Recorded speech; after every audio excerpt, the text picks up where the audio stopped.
You ask Tiger to solve.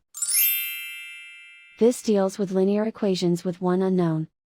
The final result is a equals -2. Let's solve it step by step. Group all a terms on the left side of the equation. Add 4a to both sides. Group like terms. Simplify the arithmetic. Group like terms.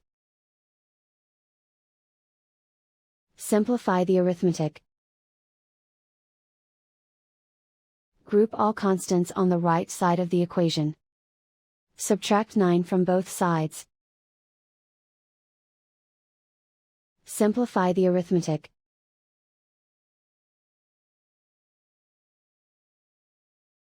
Isolate the a.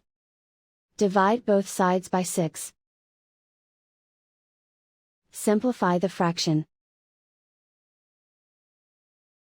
Find the greatest common factor of the numerator and denominator. Factor out and cancel the greatest common factor. And so the final result is a equals -2.